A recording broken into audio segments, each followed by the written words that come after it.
Council work session meeting for July 10th of 2023. Finance Officer, City Manager Mack, please call the roll. Bueller. Here. Shetty. Here. Jurens. Here. Colleen. Here. Tupper. Here. Danforth. Here. Peters. Here. Everyone is here, Mayor. Quorum is established. With that, the chair will entertain a motion to approve today's agenda. Motion made by Councilman Tupper, seconded by Councilman Bueller. Any discussion on that? Hearing none, the motion is to accept today's agenda. All those in favor, please say aye. Aye. Any opposed, say nay. Motion carries. Item 4 is a regular agenda. Only one item on here is a City Council onboarding. For those who don't know what onboarding is, it's talking about how we do our procedures, what we need to know better as a council in order to do the people's business better. With that, we will go to City Manager Mack to lead our discussion today. All right. Thank you, Mayor. Thank you, everyone, for being here for a good part of the afternoon and complying with pictures and all of those fun things. A little housekeeping. There's some food over there. Make yourselves comfortable and feel free to indulge in that as we go through this. We've got about 90 minutes scheduled for onboarding. We are not going to go into detail about some of the things in here. You have the budget in front of you. You have the comprehensive use plan in front of you, the strategic plan. We'll do some high-level overview of those things. We'll get more into detail here in the next several weeks as we embark on budget and get to work together as a group. So before we start, we're going to do some just introductions of department heads. I'm going to have them introduce themselves and talk a little bit very briefly about their departments, their leadership structure, and then we'll get into the agenda. So I am your city manager. I've been here for 2 years. This is my 4th community and my 10th year of city management. I have a bachelor's degree in history and political science from South Dakota State and a master's degree in public administration from the University of South Dakota. And I have a master's certificate in economic development from the University of Oklahoma. That's me. Finance. Oh, You wanted to go first. yeah. So. Am I just going up here? Yeah. Okay.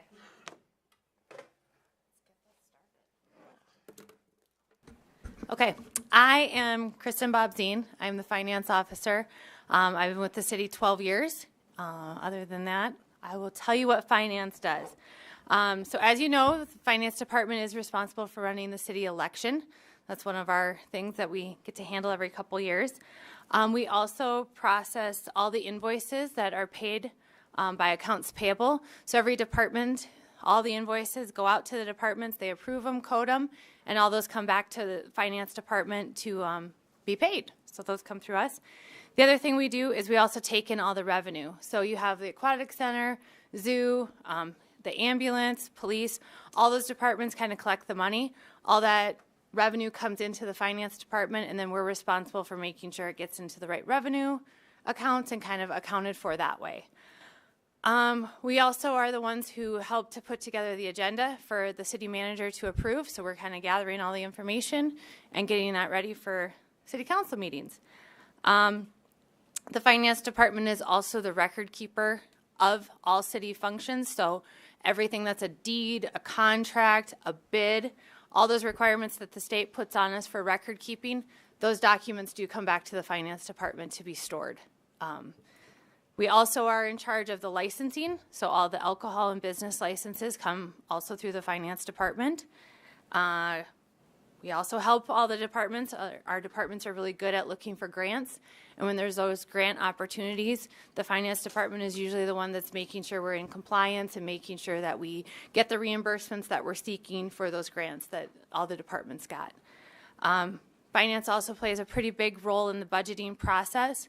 So we facilitate getting all those numbers from the departments, compiling them.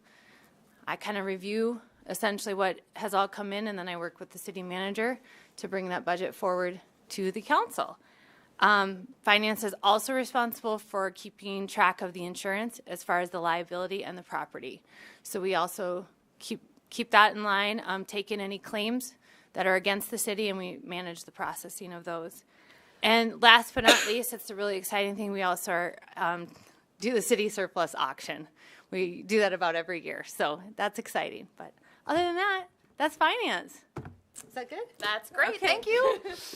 Human resources. Come on down. Yay! I had a feeling I would be next. So, my name is Darcy Nichols. Hello, my name is Darcy Nichols. I've been with the city for 2 years, since June of 2021.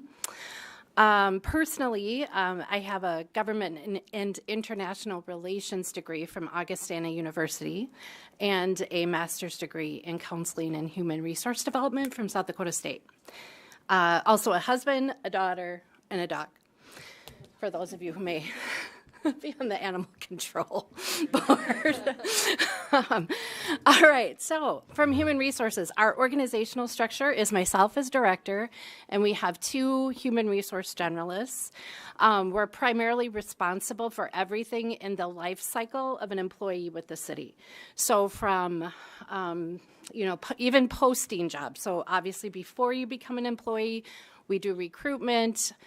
We're interviewing, we're selecting who we're going to hire along with department heads and Amanda. Then once an employee is hired, we do the onboarding paperwork, which Kyle and Lynn did some of their new hire paperwork today with us. And we establish salary, and we're also the benefits administrator for all of the employees. So all of the health insurance, vision, dental, we manage retirement. Gee, what else do we do? And then employee performance as well. So employee annual reviews, we track all of those, and any employee disciplinary acts. We're also involved with wage negotiations in terms of budget. And then any retirements and terminations, we do that as well. So that's human resources from beginning to end. Oh, and I will add a ton of compliance issues, which I will not bore you with. So, All right. Thank you. Fire.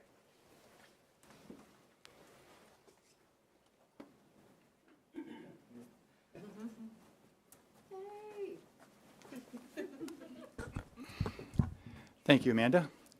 Fire Chief Don Rowland. Been with the City of Watertown 31 years, everybody. Long time. Enjoy every bit of it. I can't tell you what a wonderful staff we have over at the Fire Rescue. We have 39 full-time employees. One thing that I'm very proud of is Watertown is one of the only cities in the country that is 100% firefighter to paramedic ratio. I have my paramedicine associate's degree as well. I figure that if my staff is going out, I want to know exactly what they're doing every day. We run 3,000 ambulance calls in Watertown, roughly 1,000 fire calls, and we have a fire marshal fire division does a fantastic job with keeping the fires down. Obviously, that's important to the city. We have an ISO of Class 2. Hopefully, we'll continue to hold that for our city. And a lot of folks know what that is. It's how we develop our insurance premiums for our commercial and residential.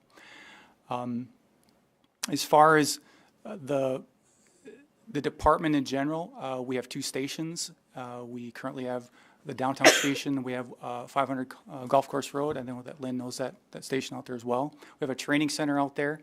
And the one thing we hope to do with Lynn and Kyle is to get you at the next fire ops. I know that Bruce over here will challenge you at any skill level, won't you, Bruce, for the most part? So, but other than that, feel free to come by, take a look. I know that those that have been to the fire department know we bring professionalism at the highest level. Service excellence is one of our major core values, along with honesty, integrity, and brotherhood. So we just got done doing our interviews this morning for a new firefighter paramedic. We had 7 applicants that we interviewed, and they were fantastic paramedics and paramedic students, and it was a really difficult decision today to take an applicant. So we are still pretty fortunate in the world of retention. We seem to keep our staff. We do a lot of great things from the top down, and I think camaraderie and just the lifestyle that we provide for our employees has been pretty strong. So thank you to the new council members. Mayor, I have a quick comment here for Don, if you could. Is that all right? Go ahead, Councilman. All right, one little fun fact. 2 years ago, we didn't have this training, and our first meeting we had as a council with some department heads. Well, it was actually citywide, so it wasn't all just department heads. And I remember seeing Chief Rowland there, and I didn't know he was Chief Rowland. I just, his shirt said paramedic. I'm like, oh, you're a paramedic in town. Well,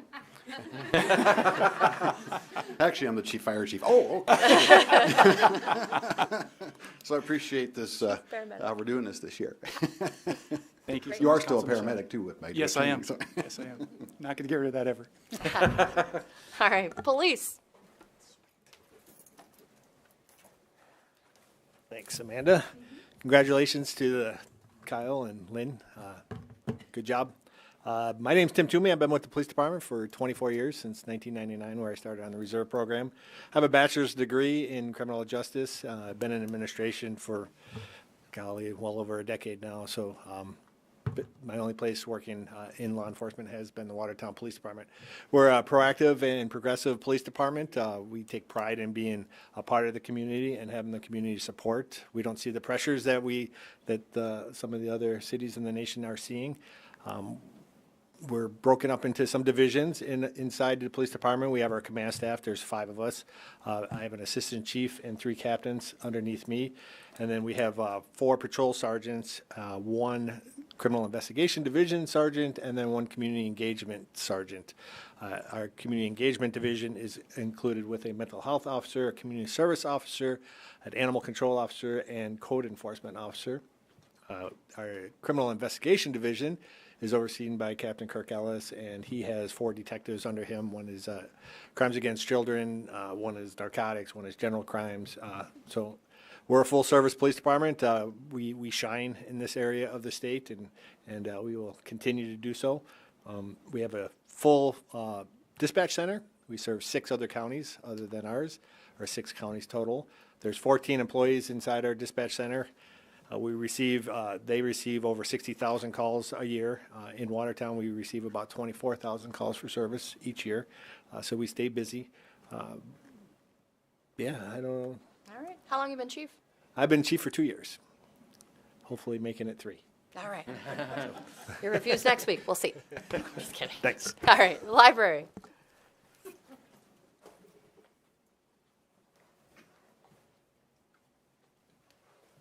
Okay, library. I think everybody knows that one. But hi, my name's Maria Gruner. On the personal side of things, I got my bachelor's in English Literature and History from SDSU, and then went and got my master's in Library and Information Science from Emporia State University, and followed it up with a graduate certificate in nonprofit management from USD. I've been working in libraries for about 26 years, and I've been here in Watertown in management positions for the last 14, and then I became director last November. For the library, really, we try to operate as a community space that's welcoming to everybody who needs a place to go. Our mission is to connect people to the joy of reading, information, and lifelong learning, which we focus really hard on. We have curriculum support from all ages, from early literacy all the way up to college.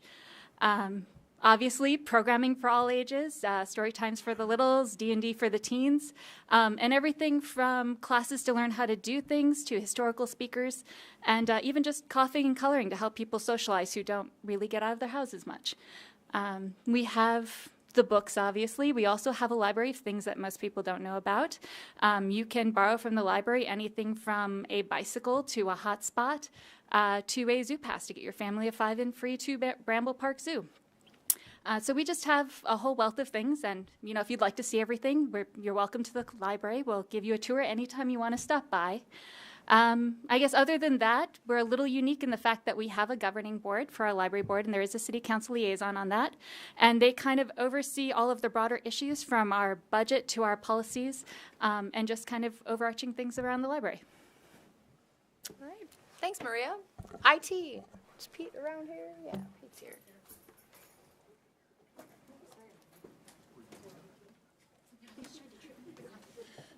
Good afternoon, Council. I'm Peter Boyle. I'm the IT Director for the city. I've been with the city for, just had my 10-year work anniversary, which it technically was last Saturday, but been with the city for 10 years now. Started out at the police department, was there for about 3 years, and then transitioned to the city at large. My department is broken down kind of into 2 divisions. We have our networking side and we have our system side. System side is focused on daily operations, installing computers, managing our servers, backups, email, things like that. The networking side deals with all of our networking infrastructure, making sure that everyone can be connected to each other. And he also deals with phones, security cameras, and general cybersecurity. What else?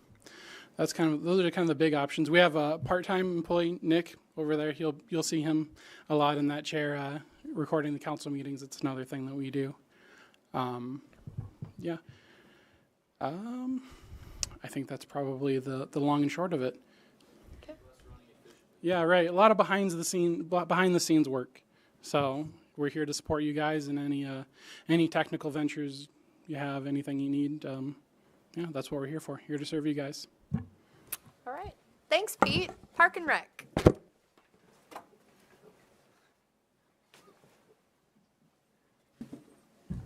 Good afternoon, Council. Nice to see you. My name is Dusty Rodick. I represent the Fund Department, Parks and Recreation. I've been with the city for 8 months. Prior to that, I've had 40 years of experience in state, county, and local governments in a variety of positions. Our department, we essentially have 6 primary divisions, first being Parks, which oversees parks, sports complexes, and the campground. The next would be Recreation, so that would be all of our recreation programming, the Aquatic Center, and the Field House and Auditorium. Next would be Cattail Crossing, the golf course, and then the ice arena. That will be have a larger focus as we move forward. Bramble Park Zoo and the Prairie Lakes Wellness Center.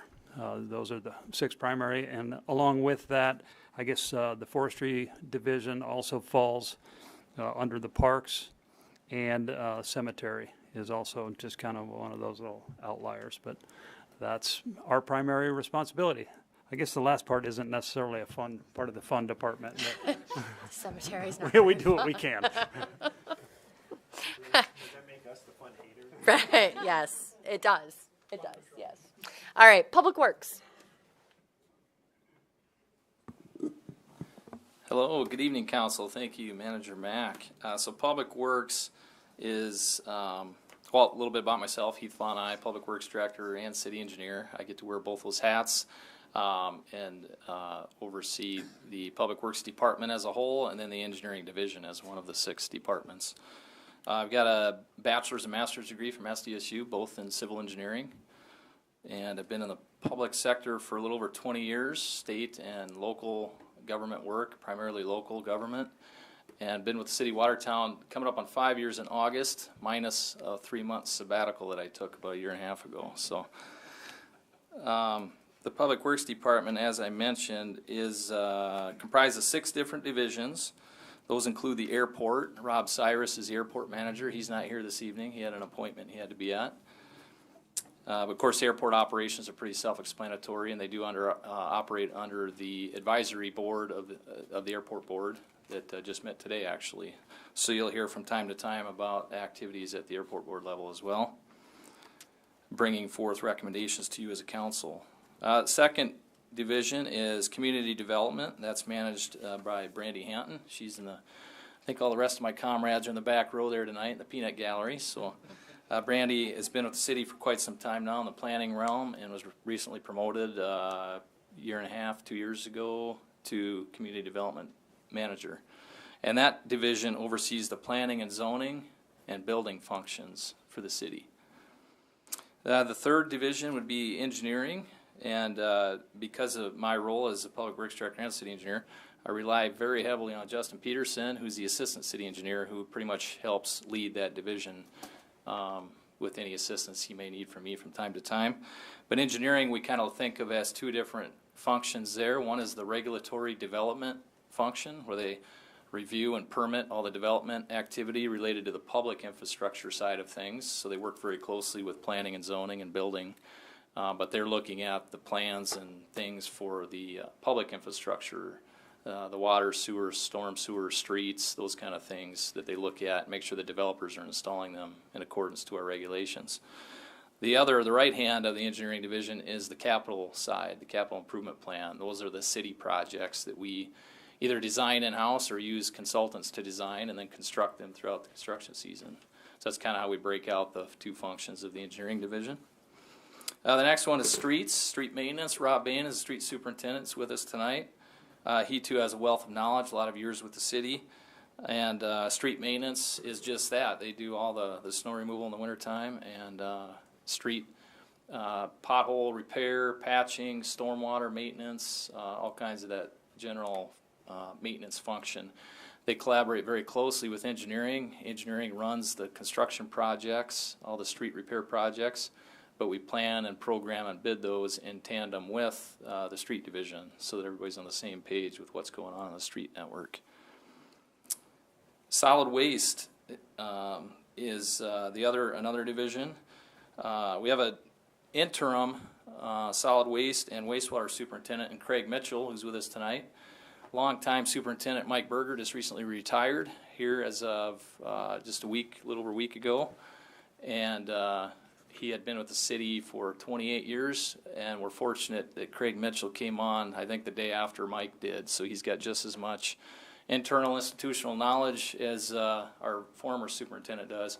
So in the meantime, Craig will be the acting superintendent for both wastewater and solid waste, and until we figure out how best to structure that and backfill that vacancy. Whether there's any tweaking to do or not, that's what we're going to consider. Anytime you have a vacancy like that, we just want to make sure we're following up with it most appropriately. But solid waste, they have kind of two functions there as well. They have the collections, the garbage trucks that go out and pick up all the trash throughout the community for the residential services. And then they have the landfill operations, where we're operating the landfill according to our DA&R regulations and permitting that we get through the state. Wastewater, similarly, they have two functions there. The collection system, all the underground sewer pipes that need to be maintained and jetted, and all the lift stations that go along with that. And then, of course, the treatment plant, or the reclamation facility that treats the wastewater. And Craig gets to help head up those divisions. And with that, that's Public Works. All right, thank you. And attorney. I'll go wrong.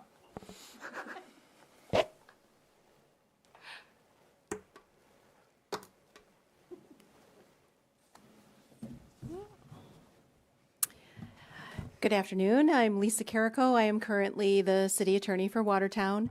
I got my law degree at DePaul in Chicago.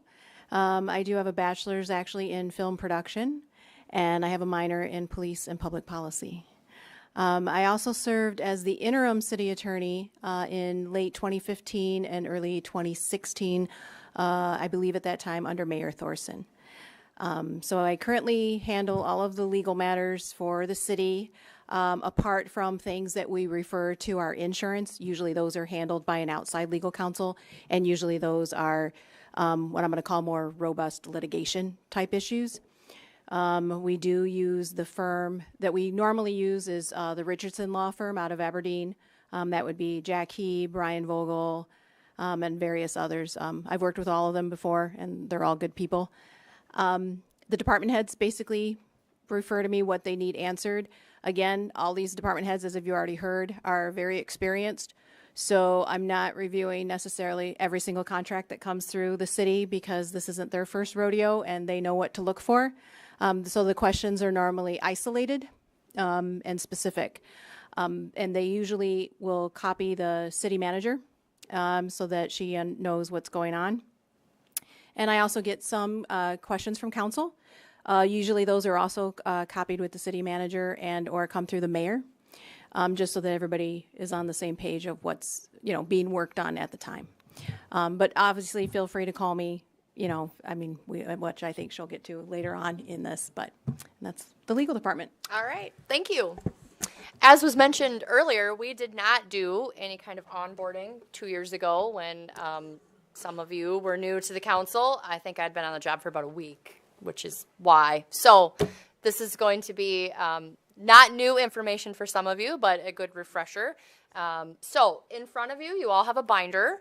And for the rest of our time, we're just going to go through what's in the binder. And feel free to interrupt with questions or comments, either from the council or if staff want to share anything, feel free to correct me if I get something wrong or if I have missed something. So let's see here. All right, so administration and general info. So the first thing in your binder is a contact sheet. So that has all of the council members and mayor.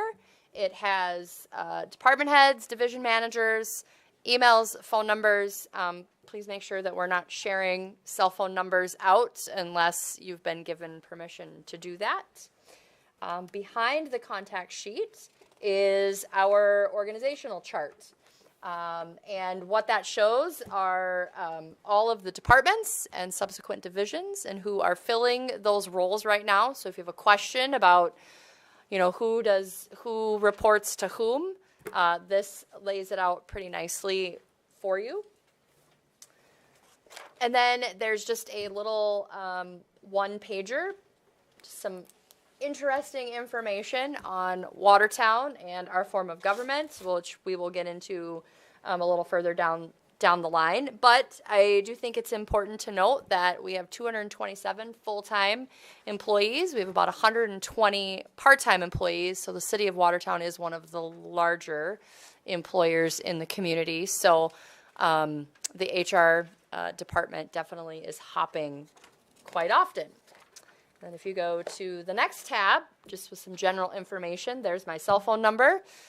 There's also Mallory, who is my executive assistant, and she assists the city attorney and the mayor as well, her direct line. Communication and reminders. So I tend to communicate through all forms. So if you want to shoot me a text message, that's fine. If you want to call me, that's fine. I will give you the caveat that I don't sit at my desk very often. So if you're calling my office phone, it's not likely to get answered in a timely manner. But if you have a particular preference, if you don't want me to be texting you because you don't check your text messages, just let me know. Meeting room availability. You all have the ability to reserve any of the city meeting rooms for if you want to meet with constituents of your ward, for whatever. We just ask that you work through Mallory to reserve those spaces. We have the council chambers, the public works conference room, wastewater conference room, the airport conference room, police department community room, and then there's a community room at the library. Mail. Sometimes you'll get mail here at City Hall, usually from the Municipal League. Sometimes outside agencies will send mail to elected officials. We will just place it at your spots for you to pick up when you're here for council meetings. Meetings with the city manager. So once a month, it's the second Tuesday of the month, we'll have 1 on 3. I did send calendar invites out to all of you last week for those. At 9 o'clock, that'd be Randy, Mike, and Kyle. I pulled names out of a hat. And then at 4 o'clock, Bruce, Dan, and Lynn. And you can participate in person or via Teams. It's an opportunity for you to ask questions, bring issues to me. Likewise, for me to share in small non-quorum groups, stuff that's going on, gauge where you're at with different issues and ideas and how to bring things forward to the whole council.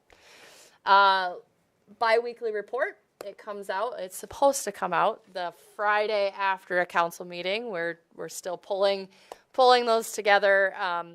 It'll have information from every department in it. Sometimes there's confidential information that'll be in red. We ask you not to share that because it's not ready for public consumption. That's it for bi-weekly reports. The next page is a travel form. Elected officials, you have 2 of these forms in your packet. If you could please fill one out and leave it with me whenever we're done, put your name on it. But this is just for us to have an idea. If you're to be traveling on behalf of the city, Mallory will take care of all of those arrangements. Some things that elected officials, typically travel to the legislative session, legislative rib dinner, which is in February, Watertown Day, which is in February. The district meetings for the Municipal League are in March. National League of Cities may be something that you're interested in being involved in, and we can coordinate and accommodate that appropriately. That is travel. See, we're gonna fly through this. All right, meeting procedures. So what you have in front of you is a council calendar. So the council meets typically the first and third Monday for official meetings. If there is a Monday holiday, the meeting will be held on the next Tuesday. And then we have scheduled the second Monday of the month work sessions if needed. So they're on the calendar. If for some reason we don't have items or content that's ready to be discussed, we'll let you know if we're not having a meeting. This also has all of our city observed holidays on it, and it has when the Park and Rec Board and when the Plan Commission and Board of Adjustments meet. Okay, so you all will have a laptop if you haven't gotten them yet. All right, everybody's got them. That's how you can access your email, agendas, packets. The agendas are posted Friday prior to the Monday meeting. We're required to give 24 hours notice of our agendas. Voting, it's a rolling roll call with each meeting starting with a different council member. Right, Mayor? That's what we landed on. All right. Public comments, the public can submit comments in a variety of ways. They can show up to a council meeting. They can send emails to you all, either individually or as a group. I would caution that if you are part of a group email, to not use reply all if you're intending to reply to whomever is emailing you. We'll talk a little bit about that when we get to quorums and open meetings. Or they can submit comments to the finance officer, who can then forward to the mayor and city manager. Seating is predetermined by the mayor. It'll change in January and July. Where you're at now is where you get to be for the next 6 months. So get to know your seatmate. Televised meetings. All of our meetings are televised for broadcast on GovTV, YouTube, and Facebook. The cameras can be on at any given moment, and your microphones may be hot, so just be careful.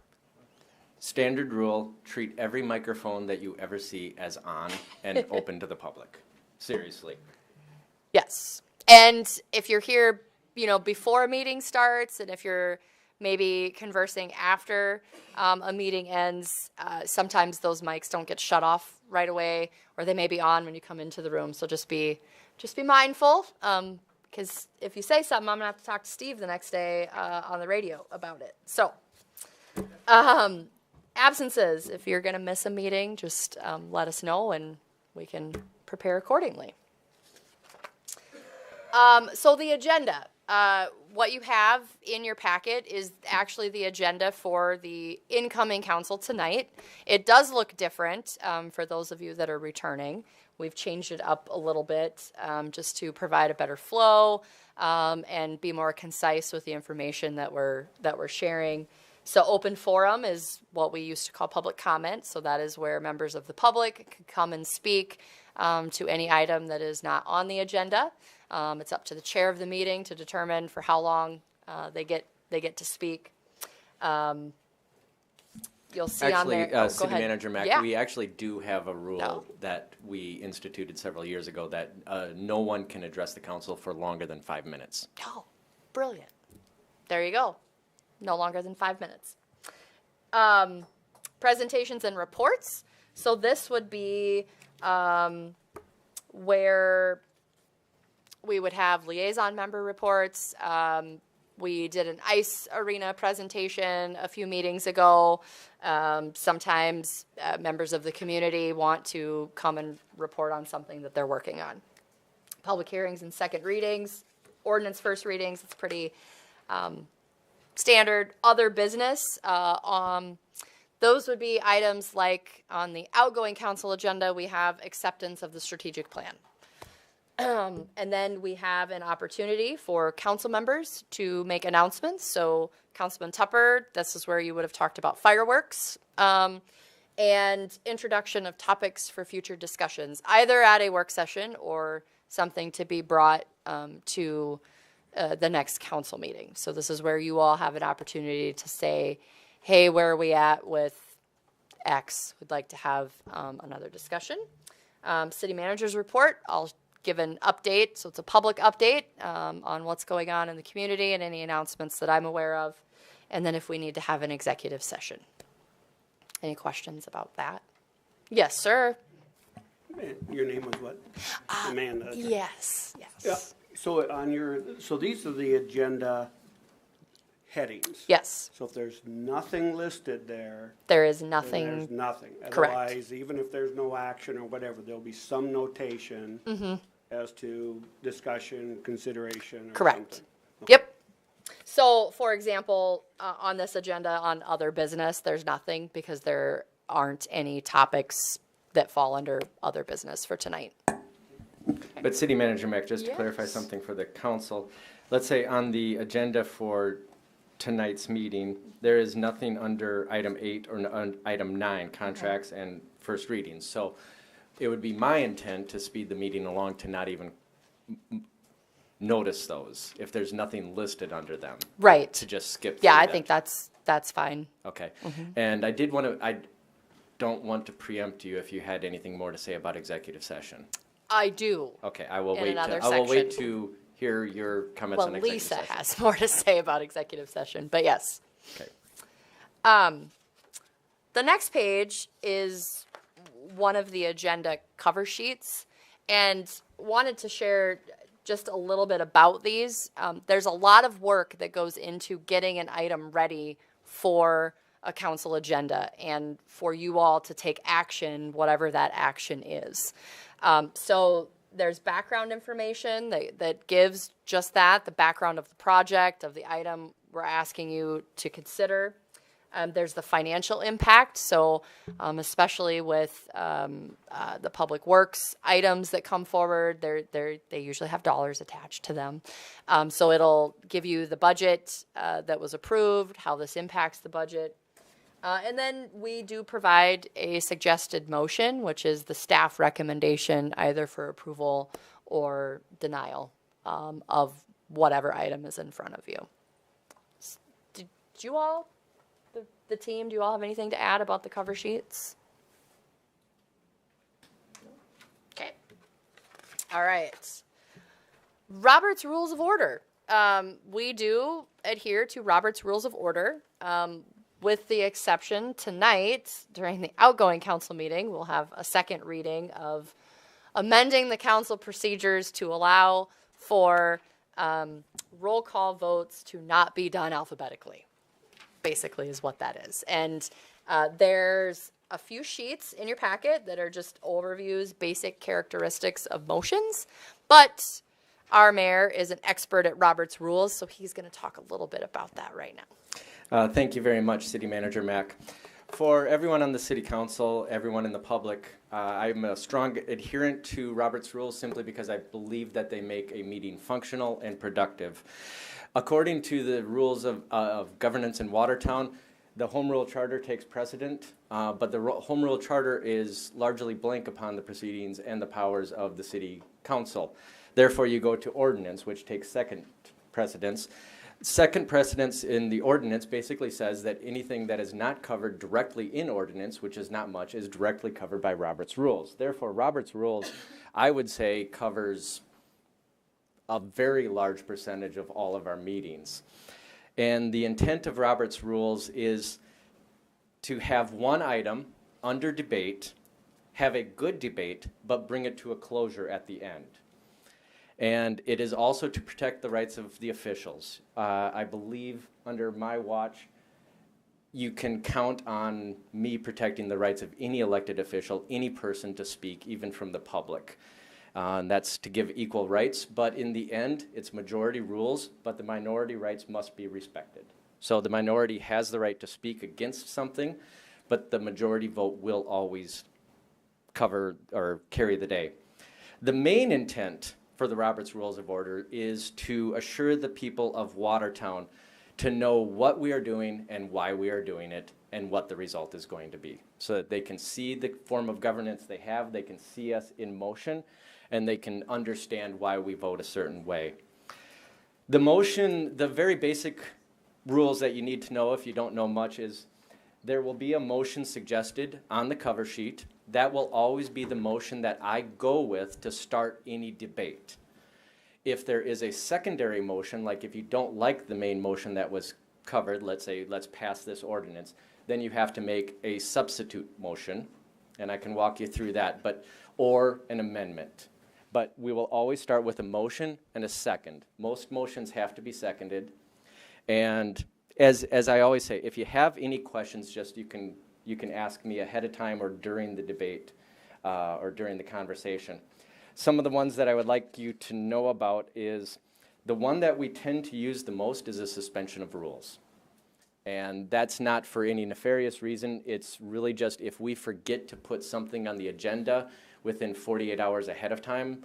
Like 2 meetings ago, we forgot to put a fireworks permit on the agenda. So in order to follow the rules, we had to suspend the rules to take up a motion not on the agenda so that we could debate it and then vote on it. So it's really just to attend to the city's business when something comes up that we did not anticipate in the short period of time between our agenda meeting and the actual meeting. One thing, a few things that I would like to go over. The existing council knows a lot of this, but if you have questions, you can ask them ahead of time or during it, and I will get you a thorough answer as far as the procedure that we will go with. I do ask you to have all comments, all questions go through the chair. That is me. And that is done to protect the sanctity of the debate and the decorum, because what we really don't want to ever get into is a situation where it is viewed as a personal debate between council members or council and staff that is in front, or council and the public that is in front. Every question, every comment will be addressed to the issue at hand, not the person behind it. None of this is personal, okay? It's all professional. Under that as well, I ask that you, to the extent that you can remember, use proper titles for everyone. So you will always notice I call Amanda, even though she's a good friend. In public meetings, I will always address her as City Manager Mack, or I try to, unless she's wrong. But that never happens. But there will always be times at some of our meetings where we loosen up a little bit, and that's fine. And it's really just more to protect the integrity, not only between ourselves, but also it promotes the integrity and respect between the community and the governing body. So I ask that you also refer to each other as either like the good councilman from Ward E, if you don't want to use Councilman Jurens' names as an example. So it's just a way to also make not debate personal. And I ask for very limited side talking. If you have something with someone sitting right next to you, please just turn away, say it as softly as possible, and limit it to just, you know, like, hey, wait, what are we voting on? You know, or something like that. I will start adhering to one rule that is in Roberts that I haven't been doing as much, but before someone speaks twice, I will ask for someone who, if there is someone who wants to speak twice on a subject, I will ask if there is someone else who wants to speak to it. That does not mean you're giving up your spot. It just is helping to make sure that everyone gets their voice heard. And I will wait on executive session for our City Attorney Carrico's comments to say something about that. But any other questions that you have regarding Robert's rules, that's just really quick on how I like to run a meeting and why I think that they're important for us and for the city. All right. Thank you, Mayor. We will move on to South Dakota Codified Law 125, which is the state statute on open meetings and on executive sessions. You have the full statute in your binder, but a couple of key points related to open, meetings are open to the public. We have to publish when there's going to be a quorum of you, which is why there's a work session agenda for this session today. And Lisa can provide better information than I can. Thank you, City Manager Mack. So basically, you have your open meeting laws. You will find that I would focus more on what is considered for executive session. Otherwise, everything else is fair game and open. You will get questions once in a while of yourself when you get invited to other events that are held by other public entities here in town. Say that you go to an annual meeting of the WDC or something of that nature, sorry, the Watertown Development Company, then sometimes I will get these questions of council or someone else from the public, which is, well, if all the council goes, is it a meeting? Well, no, because you don't have any voting power, and the WDC is the one holding the meeting. You're invited as a guest. So you don't have to worry about whether or not you are in a meeting, so to speak, as the city of Watertown. With executive session, for the most part, we really do try, and council's really good at trying to separate what needs to be discussed in executive session on a matter that is also of public interest. So let's say we were talking about, I don't know that I'm going to have a great example, but if Pete, our IT director, is sharing a report on the vulnerabilities of our cybersecurity. Well, obviously we don't want that in a public meeting, so we would hold that in executive session. But let's say it's part of a bigger question of budget and what equipment to buy. You know, you would have that portion in your executive session, but the ultimate decision of what to do next, as far as maybe contracting with another heightened level of security or something like that, then that would go into open meeting. Previous discussions about City Hall, if they were about bids or contracts or things like that, if there was some negotiating going on or just a general sense of where do we want to, you know, with a contract, then you're going to be in executive session. But the overall decision of whether to grant it or move on a certain direction, that's going to be in the public. So most things that I have seen so far since I've been here, and I realize I don't think that I shared that, but I've been here since October, have mostly been contract negotiations and maybe on occasion a personnel issue. There really hasn't been anything else that I can think of that was really in executive session.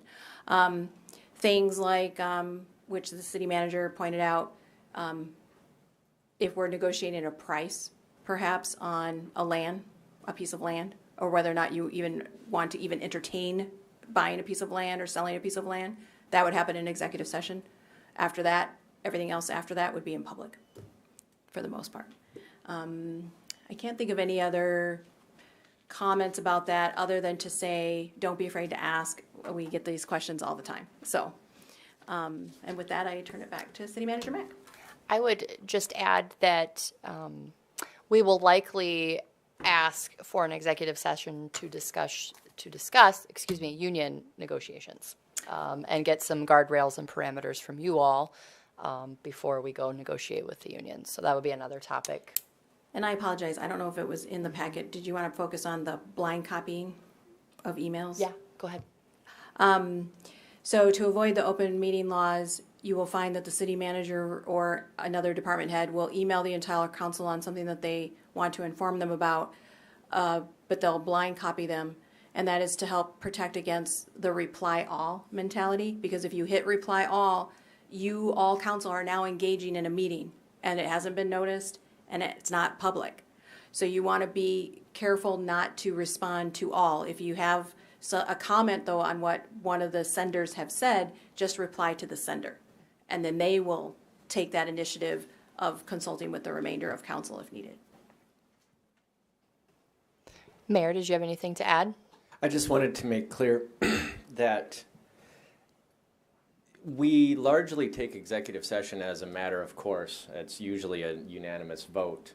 It doesn't have to be. Whenever we go into executive session, that is your vote to allow going into executive session. Do not take it as if either I or City Manager Mack just say, we're going, you have to do this, because there could be a situation where executive session can be abused. And in other communities and other situations, it has been. So don't ever take that lightly. It is a powerful tool of government to do our business in a way that they feel protects the people. So just be aware that you don't have to, but with that said, I think you'll find that we do not abuse it here. We use it very sparingly and specifically, and I will just say, anything that is said in executive session is supposed to stay in executive session. I don't think that there's any legal penalty against it, but there certainly would be a council penalty from your colleagues who, if you're divulging information that is very important to the city of Watertown. So. Yeah, it could certainly put the city in a challenging situation or position, especially if we're negotiating either over contracts or purchases that ultimately would not be advantageous to the community at large. Okay, moving on to mayor appointments with council consent, which is our boards, committees, and commissions. So the way that those appointments work is that the mayor makes a recommendation to the council. We do have language in, I believe it's the council procedures ordinance, that the mayor is required to give a 10-day notice of whom he would like to appoint to any of our different boards and committees. And then the council provides consent to those appointments. So we typically put those on the consent agenda after, he's had an opportunity to discuss or share with you all who he's appointing. The boards and committee process is something that the mayor and I have been working on in our time together over the last couple of years. It's a cumbersome undertaking. We have a lot of boards and committees and commissions. We recently made some changes to the Park and Rec Board, made them truly an advisory board. We have several other boards that we'll probably be looking at engaging with you all in over the coming months to make any appropriate changes there. Anything you'd like to add about that, Mayor? Not really, except there will be more changes coming as we have continued to work through this process. Last I've looked, I was able to find 27 different boards and committees in the city of Watertown, of which a large portion of those are defunct, but we have never gotten rid of them. Right. There are some that are still technically active, have people appointed to them that don't do anything. So, yeah, what's in your packet is what we include in the budget book. So those that are active. All right. So moving on, the role of the city council and the manager. So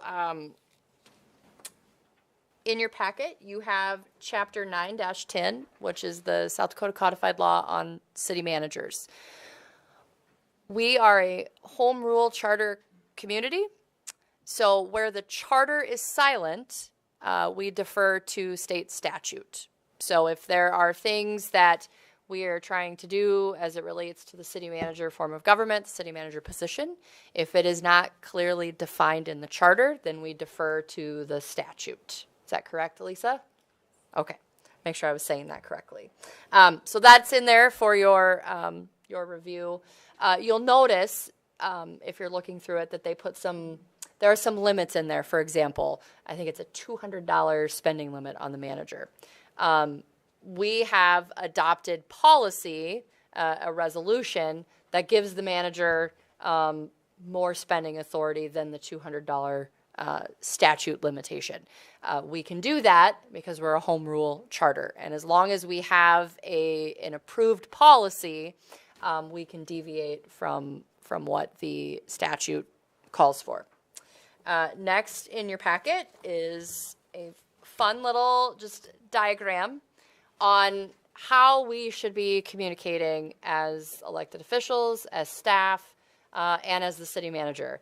On the top, this is what appropriate communication across these bodies looks like. The bottom is what I call spaghetti soup, and it's where things get lost. It's where confusion can occur. We've just try to be very respectful of the roles and responsibilities of elected officials and of the staff. So I ask if you are communicating with staff that I'm copied in on it. If you would like to meet with staff, that request comes through me, which you're all very good at doing. So I appreciate that. But it's just a good reminder for all of us. And on the staff level, if you need to, talk to the mayor or any of the other elected officials, the manager needs to be aware that those conversations are happening. It helps create a level of accountability. I can't hold staff accountable to things that you are asking them to do if I'm not aware that you're asking them to do them. And I'll just leave it at that. But I just think this is really great graphic. Thank you to Heath and Laura for making it look pretty. And the last thing in this section, there are two documents. One is a guide for local elected leaders, which was put together by the ICMA, which is the International City County Managers Association, and the National League of Cities. And it's just a really great, just a guide for you to look through. And then the last thing in there is 10 habits of highly effective councils. So do with that what you wish. Just some nice reference material for you. City Manager Mack, just to use a movie reference, we are so good here in Watertown that our habits go up to 11. Yes, we are. All right. If anyone has not seen This Is Spinal Tap, that's it. Okay, moving on to policies and operations. This is where we talk about Home Rule Charter. So South Dakota is a Dillon's Rule state. Does anyone know what that means? Does anyone know what that means? Okay, so a Dillon's Rule state versus a Home Rule state means that unless a community, city, county, township, is explicitly given permission to do something by the state, they cannot do it. A home rule state, like Iowa, for example, unless they are explicitly told they cannot do something, they can do whatever they want. Does that make sense? Within our Dillon's rule, we allow for a home rule charter form of government, which is what we have. So that's why we have the ability, unlike the city of Yankton, for example, which is a city manager form of government under state statute. So their city manager must adhere to all of the requirements of Section 9-10. We are a home rule charter, so the community has voted. These are the things that we want to allow within our form of government. So the charter is here.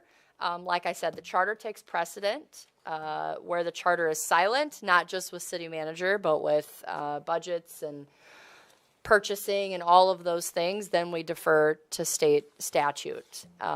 It's modeled after the model city charter, which I believe came out of the National League of Cities several years ago.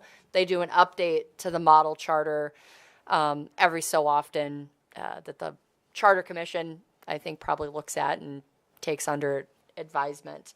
It discusses the role of the council, the role of the mayor, the deputy mayor, city manager, Watertown Municipal Utilities, and just some other provisions that I think are very helpful. What I appreciate about the charter versus statute is I think it's a little easier to understand, and it's much more comprehensive and gives us a good guidepost for how we operate.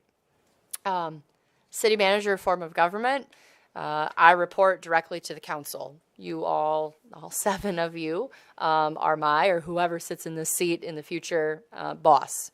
And all of these people to my side and behind me report directly to me.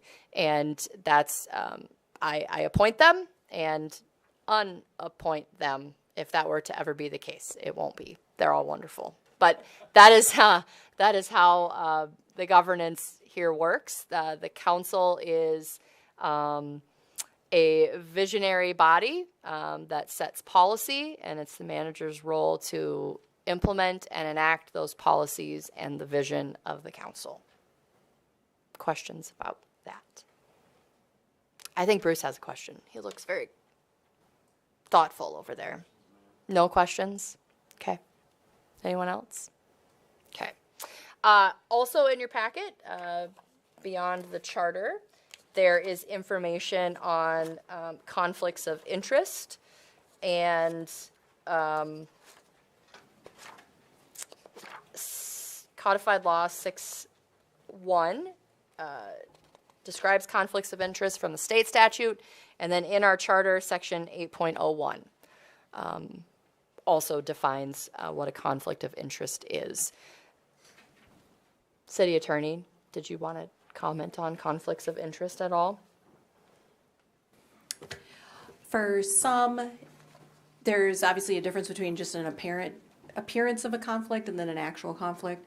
For the most part, a direct conflict would be something where you're voting on something where you have a direct interest.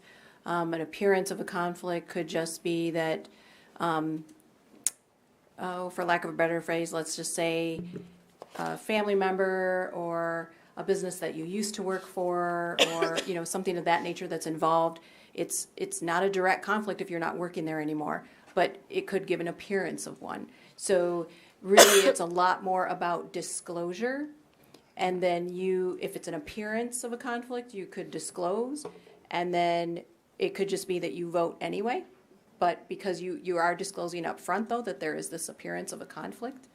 I'm not saying there's a black and white rule to this. And a lot of times, though, I will say the council, generally speaking, will just recuse themselves from voting. And so other times they will disclose, and let's say they do want to still continue to vote because they have disclosed, it would also give the opportunity for the remainder of council to say, no, I don't think they should. So really, the main focus is to disclose so that now we know what we're dealing with and we can proceed from there as to whether that council person should recuse themselves. And there is statute on ownership in liquor establishments. So if you have some kind of ownership and they're applying for liquor licenses, you are required to recuse yourself from that. And I do know that there have been council people in the past that were lenders in that situation, and they have recused themselves as well. So just you kind of have a little context to that. You all are suspiciously quiet. So, any comments, questions, thoughts on our policies and operations? Like I said, this is very high level, but if you certainly want to try and answer whatever we can. Councilman Danforth.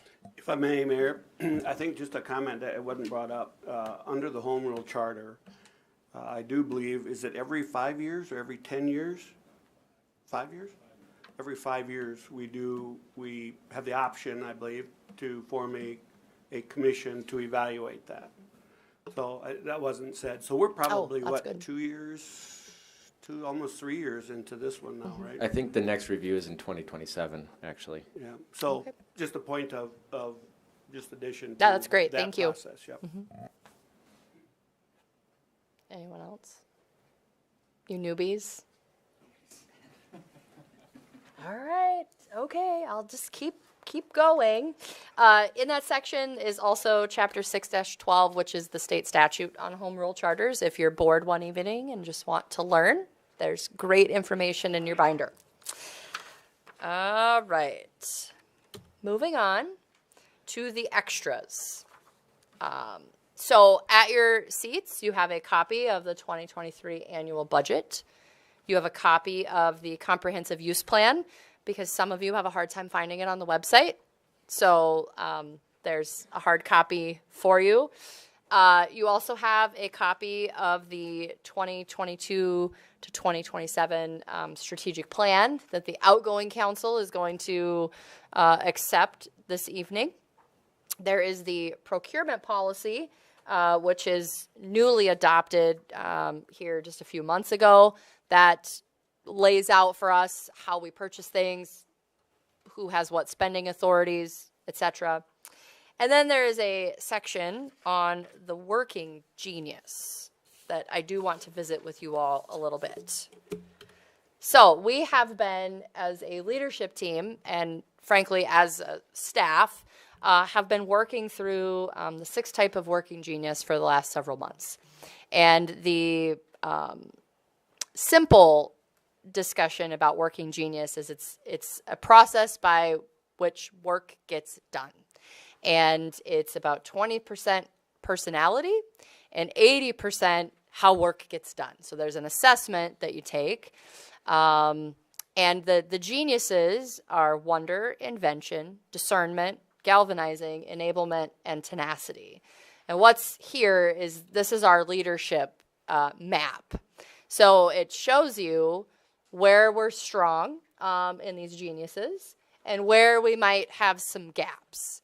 And what this has helped us do, one, is understand each other a little better and how we work together, but has really helped us gauge where we might be missing steps in our work process. So there's 3 steps to getting any kind of work done. So there's ideation, there's activation, and then there's implementation.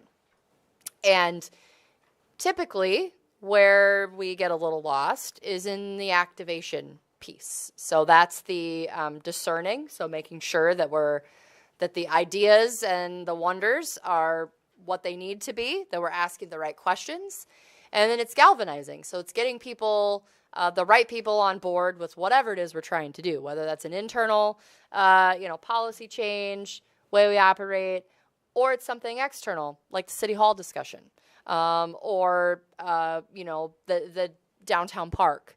So we've been working through the departments and divisions. I think we have almost all of our leadership team, not just department heads, but division managers and leads, have all taken the assessment and have all been trained.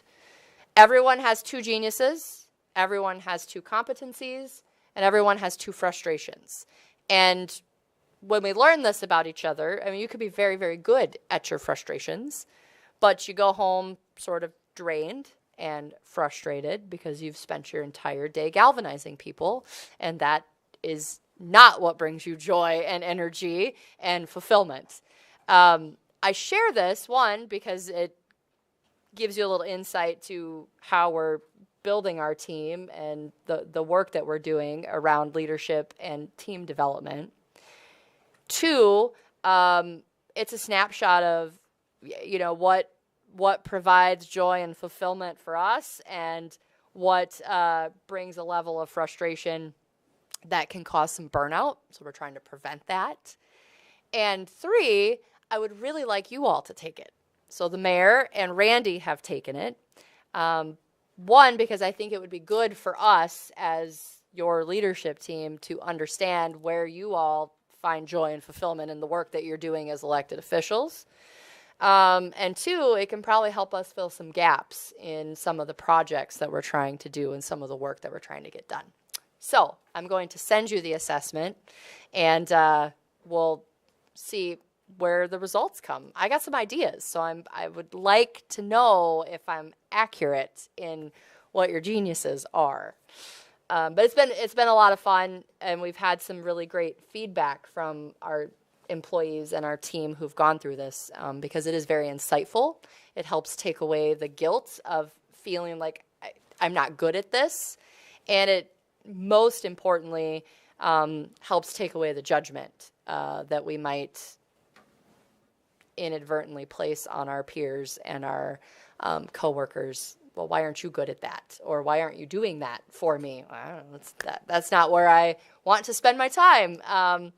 And really has helped, at least in a couple of departments who've made hires recently, has helped them discern finding the right fit for their team based on the geniuses and the frustrations that they currently have. So can we hire people who fit the team and who can help fill the gaps that we might have. Mayor, you got anything to say about Working Genius? He had the pleasure of driving to North Dakota with me, and that's all I talked about the entire way. Well, I see Councilman Tupper has something to say. I do like the Working Geniuses. Once we had a chance to talk about it and I went through it, it has made, I know at least our wing of City Hall more productive because we have leaned into the proficiencies and the areas that we like to do. And then we've also used to great effectiveness our assistant Mallory, who has made that section of City Hall far more productive.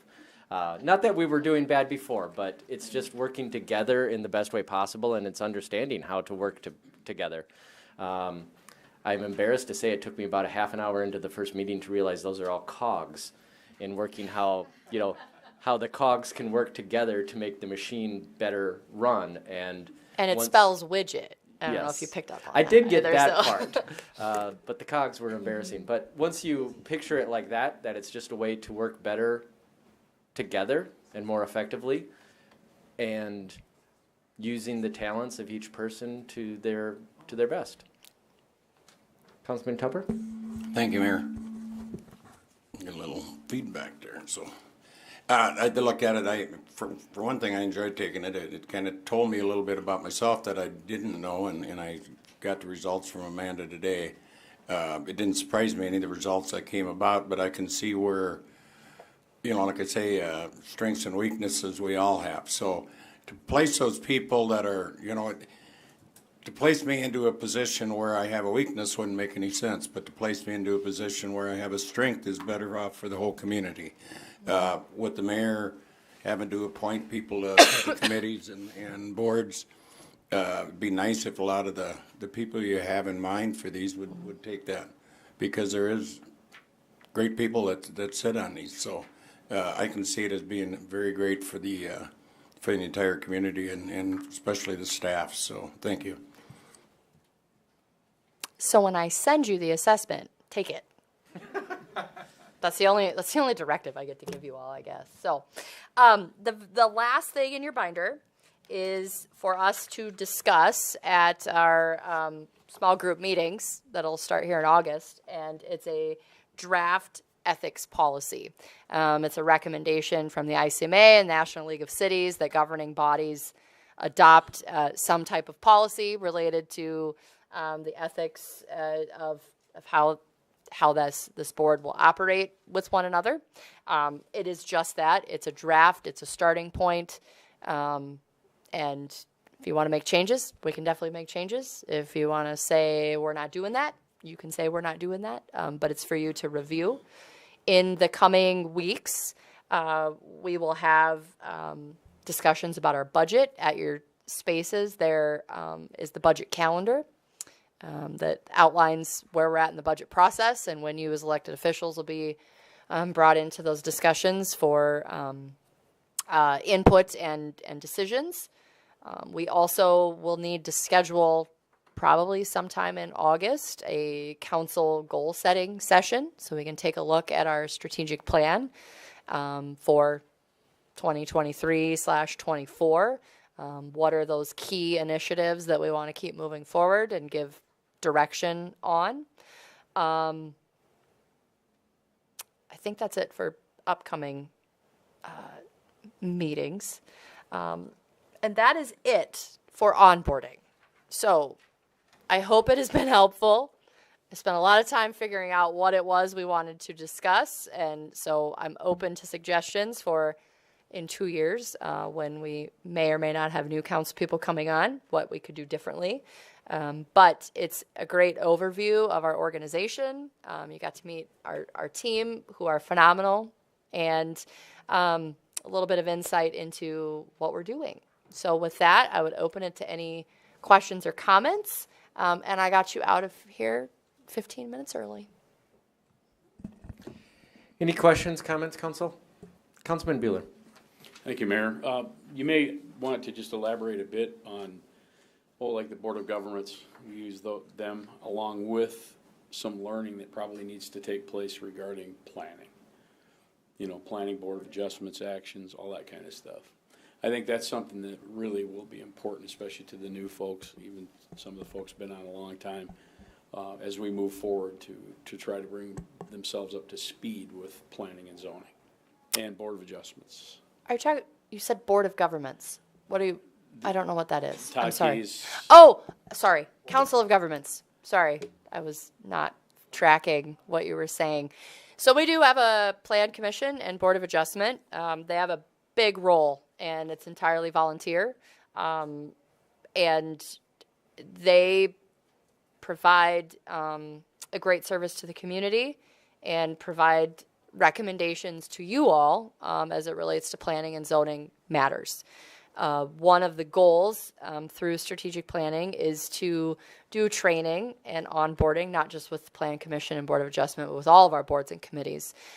With those bodies specifically, we have reached out to a couple of individuals who are very knowledgeable and well-versed in planning and zoning to facilitate some kind of training at some point this summer. And you all will be invited to that, and it will be a public meeting because there'll be quorums of both bodies, hopefully. But we don't have the details of that yet. But there's a lot of great resources out there at the state level.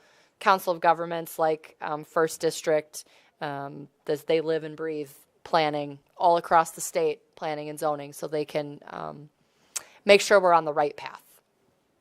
Is that good? No, it's just excellent. Oh, thank you. Thank you. Thank you very much. Any further questions or comments? Councilman Shetty. Thank you, Mayor. Just appreciate everybody who put work into this. This will prove, I think, as a good tool for this council currently, but even for councils down the road. So, because there's many things in there that I'm going to look forward to sitting up at night and reading. I can't wait to talk to you about it. Questions or comments? Councilman Peters. Well, thank you guys very much, and it probably makes sense to introduce ourselves. Yes. For the newbie over there and myself.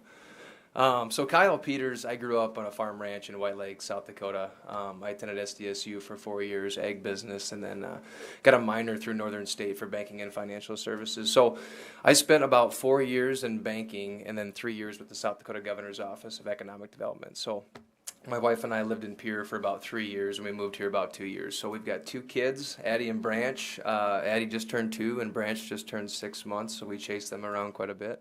But thank you guys very much. Presentation was wonderful. I find great pleasure in knowing that the city attorney doesn't spend her time in wonder. So that's great to see. But looking forward to working with you guys very much. Thank you. Councilman Jurens. Thank you, Mayor. Lynn Jurens. I am an SDSU grad. That seems to be kind of the theme so far in here today. That was just a couple years ago I graduated. You're the only one that caught that, Mayor. You moved here 30 years ago, and like to call this home and enjoy this community. I have a love for the community, and I really looked at all this as the work here is the vision, and the vision on what we can do and just to be better at a lot of things in the city, and that's what I'm excited about. That's all I have. Any other councilman in the mood to share? I think we're all good. I would just comment that I learned tonight that this is the start of Councilman Bueller's 10th year on the council. Okay. Thank you. Says I'm old. All right. Councilman Tupper? Yeah, Bruce used to have hair back then when he first started. So. Any Well, further? Go ahead. City Sorry. Manager? I was just going to say thank you all for your time. It's hot in here, so I appreciate you sticking it out, and I look forward to working with this group. I think we've got some really fun and big things ahead of us that I know we're going to be able to tackle together. So thank you for your time. Thank you. Any further questions or comments? Hearing none, I'll close the regular agenda, moving into the public comment section. If there is anyone who would like to address the council on something that is not on today's agenda, now is your time to do so. Seeing no one come forward, I'll close the public comment section. We have no reason to go into executive session, therefore the chair will entertain a motion to adjourn. Motion made by Councilman Shetty, seconded by Councilman Danforth. Any discussion on that, council? Hearing none, the motion is to adjourn. All those in favor, please say aye. Aye. Any opposed, say nay. Motion carries.